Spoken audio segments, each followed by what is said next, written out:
Blitzkrieg comes in and says, is Garrett Wilson going to be the next Stefon Diggs? Just kidding. No, Garrett Wilson will be fine. He's a competitor.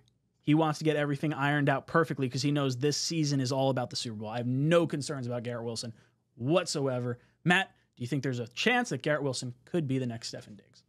No, honestly, no. And can I share a story from training camp today that shocked me in a very, very positive way about Garrett Wilson. So Garrett Wilson and Sauce Gardner, who are arguably two of the biggest Jets, stay out the longest signing for everyone, and especially the kids, which I think is awesome, because I remember, being a kid at Hofstra and getting Lavernius Coles and like Brad Smith to sign my thing, and like I thought that was the coolest thing in the world. But Garrett Wilson, well, I didn't get a picture with him or anything, but I was like close in the vicinity of where he was, and someone yelled out to him. They were like, Garrett, we want you here 10 more years, like, Jet for life kind of a thing. And he was like, I would love that. And he's like, we owe you guys, like we're due. Like, and I was like, that's a very self-aware thing for a player to, like, you never hear anyone say that. You could, maybe they'd be like, yeah, like, oh, I'd love to be here, because I heard someone yell out, Michael Carter, 4 years, $44 million, and he was like, sounds good, or something like that. Like, like something like that kind of response I would expect. But Garrett was like, no, we owe Jet fans, like it's time. Like, I don't know if there's a more perfect person for who I would want on the Jets long term than a Garrett Wilson. So, moral of the story: phenomenal player. Like the perfect personality off the field too, in my opinion. So I could not be any less concerned about Garrett Wilson being a Stefon Diggs type of diva, if you will. Green Bean, what about you? You concerned about Garrett Wilson, and could he potentially be the next Stefon Diggs?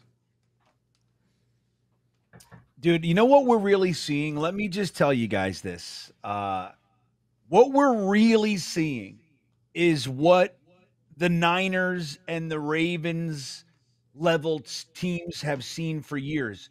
It's high-level competitors seeking perfection. Like, they're arguing or whatever they're doing. They're dissecting plays. They're having disagreements on plays when Garrett Wilson is blowing past DJ Reed for touchdowns down the sidelines. Like, that's what they look like when they're not on the same page, let's call it. That's what this is, man. It's high-level, intense players that want to be the absolute best in the league.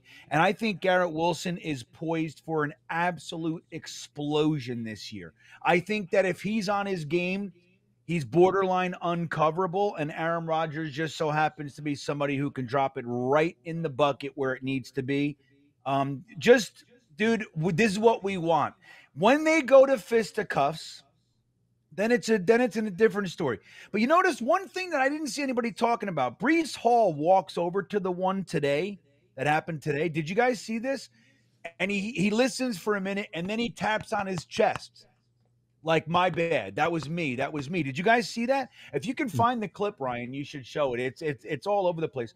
But Breece Hall walks over and he taps on his chest. And it looks to me like he's saying that, my bad. So whatever they're discussing, Breece Hall's getting into it, and he's showing some humility. So we have intensity, we have perfectionism, and we have humility at the same time. This has never happened in the history of New York Jets football. I don't see it as a concern in the slightest. I'm excited as excited can be that they're acting that way. I like seeing the guys get fired up. This is a good thing to see. What's up, guys? Matt O'Leary from Talkin' Jets. If you liked that video, please make sure to subscribe and follow for more New York Jets content.